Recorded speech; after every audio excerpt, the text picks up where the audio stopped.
Listo. Buenos días para todos. El día de hoy realizaremos la presentación del análisis del conjunto de objetivos para las funciones inyectivas, sobreyectivas y biyectivas. Recordando que el grupo está conformado por Tania González, Paola Castillo y quien les habla, Gilmar Zuluaga. Además, pues recordando que nuestro tutor es el profesor Carlos Velasco. En el orden de la presentación, primero se realizará una caracterización de esos objetivos de aprendizaje, su contribución a las expectativas de nivel superior y se realizará un análisis de la coherencia del conjunto de objetivos, tanto con el análisis de contenido como con el contexto institucional. Finalmente, pues se realizará una revisión final de esas expectativas de aprendizaje que se plantearon para la unidad didáctica. Dentro de la caracterización del objetivo uno se recuerda pues que el objetivo es representar la regla de correspondencia de la función de una situación problema y se establecieron dos tareas prototípicas. Ambas tareas prototípicas están ligadas a la que el estudiante construya esa regla de correspondencia, ya sea a través de de algún tipo de sistema de representación, de acuerdo a las condiciones del problema. En el primero, de acuerdo al kilo y al costo, y en el segundo, de acuerdo al porcentaje de carga y el tiempo que pasa. Para el objetivo uno, de acuerdo a las tareas prototípicas, se definieron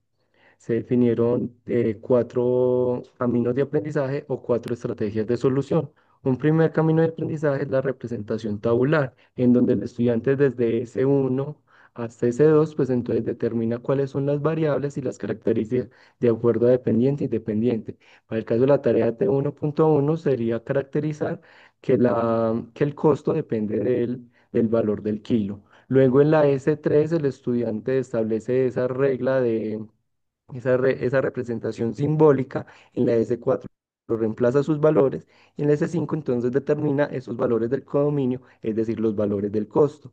Luego en la S6 el estudiante organiza esos valores tanto del dominio como el codominio, es decir, kilo versus costo. Y en la S9 ya el estudiante le da sentido.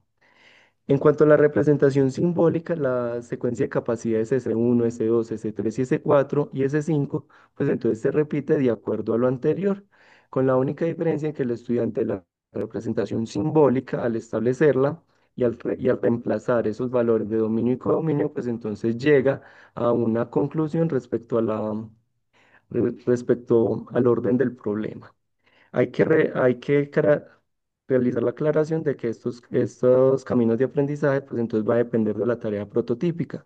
La tarea prototípica uno pues entonces no se tuvieron en cuenta S10, S11 y S12, puesto que estas secuencias de capacidades tienen que ver con el establecimiento de la regla operativa y la evaluación de la regla operativa, ya no de manera mental, sino utilizando o a través del uso de calculadora.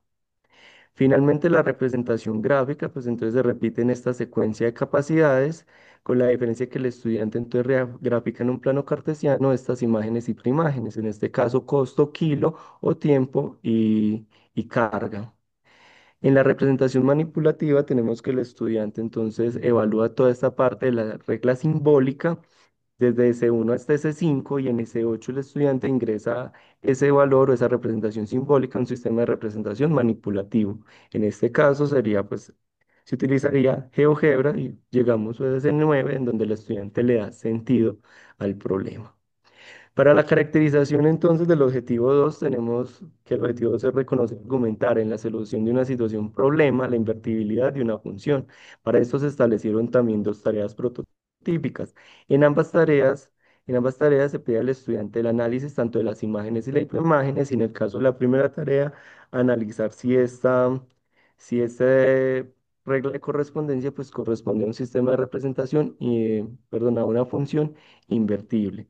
En el segundo, pues de manera similar, aquí el estudiante haya preimágenes a partir de las imágenes, es decir, se pretende que haga el proceso contrario. Para este objetivo 2 entonces se establecieron cuatro estrategias de solución o caminos de aprendizaje.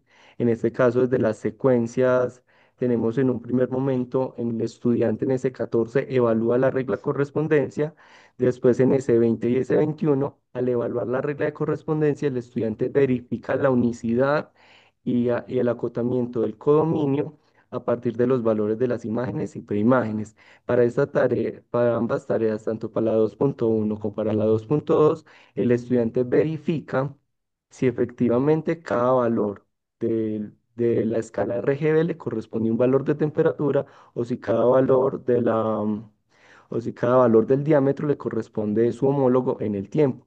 Luego en ese 15, ese 16, ese 18 y ese 19, el estudiante parte de la definición, ese 15 de inyectividad, ese 16 de sobreyectividad, ese 18 pues, desde la biyectividad y finalmente argumenta la solución de la situación problema desde su invertibilidad, es decir, que se pueden devolver tanto en imágenes como en preimágenes. Este camino de evaluación para par es diferente al anterior, puesto que el estudiante simplemente evalúa el reemplazo y empieza a comparar directamente esa unicidad de los valores. Para el camino de aprendizaje o estrategia de solución de la representación gráfica, entonces el estudiante realiza la gráfica, analiza la gráfica, en este caso la inyectividad y sobreyectividad, a través del análisis de la recta de la línea horizontal o a través del análisis del eje Y, es decir, correspondientes a los valores dependientes. Finalmente, en ese 18 y ese 19 solamente le da argumentación a partir de la biyectividad y la invertibilidad de dicha función. Finalmente, la última estrategia de solución tiene que ver con el despeje de la variable independiente. En este caso, el estudiante pues, realiza los procesos anteriores con la diferencia que despeja ya no f en función de y, sino y en función de x realiza, realiza pues el despeje de la variable independiente. De otra parte, en cuanto a la contribución de los objetivos de aprendizaje, las expectativas de nivel superior, entonces establecimos las capacidades matemáticas fundamentales y revisamos algunas de esas secuencias de capacidades que más contribuyen. Una es a destacar es ese 3 que tiene que ver con la construcción de la representación simbólica del problema, esto es para el objetivo uno, o en ese 9 que tiene que ver con esa argumentación de la solución en términos de la regla de correspondencia. Por ende, pues vamos a ver que tanto razonamiento, esta parte de emplear, esta parte de comunicar y matematizar van a ser capacidades matemáticas fundamentales que se van a observar dentro de la unidad didáctica. Para el objetivo 2, estas capacidades matemáticas fundamentales, podemos destacar S19 que se relaciona con la argumentación que realiza o el razonamiento y matematización que realiza el estudiante para dar solución al problema a partir de la invertibilidad, que para ello se necesita, pues entonces argumentar si la función es biyectiva y para esto si es sobreyectiva o es inyectiva. En cuanto a la coherencia del conjunto de objetivos con el análisis de contenido, pues entonces vamos a destacar dentro de la estructura conceptual, pues entonces esa noción de inyectividad, sobreyectividad, biyectividad inversa y algunos procedimientos como la prueba de la recta vertical. En cuanto al sistema de representación, pues se tuvo en cuenta los sistemas de representación para evaluar o para proporcionar algunos caminos de aprendizaje y algunas secuencias de capacidades para el objetivo uno y, en el caso, una parte para el objetivo 2. En cuanto a la fenomenología, pues se tuvo en cuenta esa noción de invertibilidad y no invertibilidad como esos contextos fenomenológicos en donde estos problemas tienen sentido. Es decir, no podemos hablar de inyectividad, sobreyectividad y biyectividad sin la noción de invertible y no invertible.